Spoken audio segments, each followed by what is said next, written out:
सिर्फ क्रिकेट ही वो वजह नहीं है जिसकी वजह से सचिन तेंदुलकर को क्रिकेट का भगवान कहा जाता है, बल्कि इसके पीछे की एक और बड़ी वजह है और वो है वैल्यूज। इसे एक एग्जांपल से मैं आपको समझाने की कोशिश करता हूं। जब 1996 के वर्ल्ड कप में बहुत सारी टोबैको और सिगरेट कंपनीज क्रिकेटर्स को एंडोर्समेंट के लिए या फिर एडवर्टीजमेंट के लिए अप्रोच कर रही थी, तो बहुत से नामी क्रिकेटरों ने इन्हीं सिगरेट और टोबैको कंपनीज के स्टिकर लगा लगा के बैटिंग की थी और इन कंपनीज को एंडोर्स किया था। लेकिन सचिन तेंदुलकर ने ऐसा नहीं किया। उन्होंने बैट पर बिना स्टिकर लगाए क्रिकेट खेला, लेकिन इन कंपनीज को कभी भी प्रमोट नहीं किया। उन्होंने पब्लिकली हमेशा यह बोला कि मैं कभी भी टोबैको कंपनीज और शराब की कंपनियों को एंडोर्स नहीं करूंगा।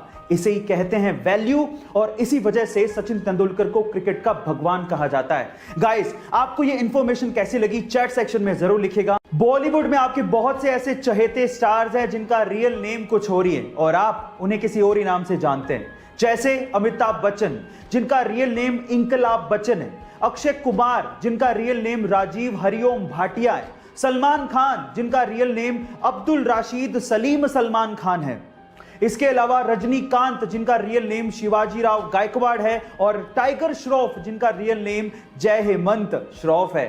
गाइस, आपको बॉलीवुड की नेमिंग मिस्ट्री कैसी लगी चैट सेक्शन में जरूर लिखिएगा। जब आपको इंटरनेट पे कुछ सर्च करना होता है तो आप कहां जाते हो? ऑब्वियसली दुनिया के सबसे बड़े सर्च इंजन गूगल पे। लेकिन क्या गूगल की भी खुद की कोई फुल फॉर्म होती है? चलिए मैं आपको बताता हूं। इसकी भी एक फुल फॉर्म है और वो है global organisation of oriented group language of अर्थ।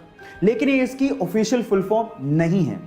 देखिए, गूगल शब्द गूगल के फाउंडर्स ने ही इजाद किया था और ये वर्ड गूगल से इंस्पायर्ड था। और गूगल एक नंबर है जिसमें एक के पीछे 100 जीरो होती है। ये इतना बड़ा नंबर है। गाइस, आपको ये इंटरेस्टिंग फैक्ट जान के कैसा लगा चैट सेक्शन में जरूर लिखेगा। एक बार बिल गेट्स ने किसी रेस्टोरेंट में खाना खाने के बाद खाना परोसने वाले वेटर को टिप के तौर पे $5 दिए, तो वो वेटर बिल गेट्स को बड़ी हैरानी से देखने लगा। तो इस बात पे बिल गेट्स ने वेटर से पूछा कि क्यों भाई, क्या हो गया, तो मुझे इतनी हैरानी से क्यों देख रहे हो? तो उस वेटर ने बड़ी विनम्रता से कहा कि इसी टेबल पे जब आपकी डॉटर ने खाना खाया था तो उन्होंने मुझे $500 की टिप दी थी, और आप तो उनके फादर हैं, दुनिया के सबसे रिचेस्ट पर्सन हैं, और आपने मुझे सिर्फ $5 ही दिए। तो इस बात पे बिल गेट्स ने जो कहा वो आप लोगों को सुनना चाहिए। बिल गेट्स ने कहा कि उसके पिता दुनिया के सबसे अमीर आदमी हैं, पर मेरे पिता नहीं। गाइस, इसलिए कहा जाता है कि आप कितनी भी सक्सेस की ऊंचाइयां छू लें, आपको अपने पास्ट को कभी नहीं भूलना चाहिए, क्योंकि वही आपका सबसे अच्छा टीचर होता है। ये बात है सन 1990 की, जब दिल्ली के एक व्यक्ति ने एमआरएफ कंपनी के 20,000 शेयर्स खरीदे। तब एमआरएफ कंपनी के एक शेयर की कीमत लगभग 10 रुपए थी, यानी कि लगभग 2 लाख रुपए उस व्यक्ति ने एमआरएफ कंपनी में इन्वेस्ट कर दिए थे। उसके बाद वो पैरालाइज्ड हो गए और लगभग 10 साल उन्हें रिकवर करने में लग गए। लेकिन 10 साल बाद जब उन्होंने एमआरएफ के 20,000 शेयर्स की बात अपने पोते को बताई, और जब पोते ने पता लगाया, तो वो ये सुन के हैरान रह गया कि जो 20,000 शेयर्स उन्होंने लगभग 2 लाख रुपए में खरीदे थे, तब उनकी कीमत 130 करोड़ रुपए हो चुकी थी, और आज के वक्त उन 20,000 शेयर्स की कीमत लगभग 160 करोड़ रुपए हो चुकी है। गाइस, इसको कहते हैं इन्वेस्टमेंट की पावर। हम मिडिल क्लास लोग ज्यादातर अपनी सेविंग्स को या तो एफडी में या आरडी में रखते हैं, लेकिन अगर उसका 10 या 20% हिस्सा भी हम लोग इन्वेस्ट कर दें तो शायद हमारे वारे न्यारे हो जाएं। तो आज ही इन्वेस्टमेंट शुरू करिए, लिंक डिस्क्रिप्शन बॉक्स में गिवन है।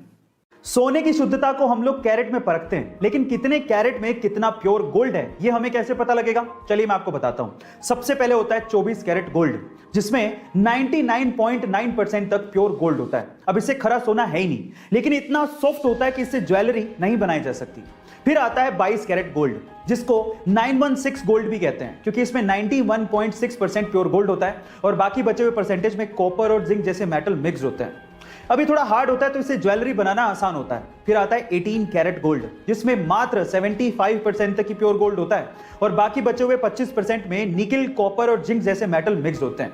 यानी कहने का मतलब यह है कि जैसे जैसे कैरेट घटता जाएगा, सोने की शुद्धता भी घटती जाएगी और साथ ही साथ सोने की चमक भी घटती जाती है। गाइस, आपको ये इन्फॉर्मेशन कैसी लगी चैट सेक्शन में जरूर लिखेगा, और ऐसे अमेजिंग वीडियोस के लिए यूट्यूब पे हमारे चैनल को सब्सक्राइब कर लीजिएगा, वीडियो को शेयर करिएगा और लाइक करना मत भूलिएगा। मिलते हैं अगली वीडियो में।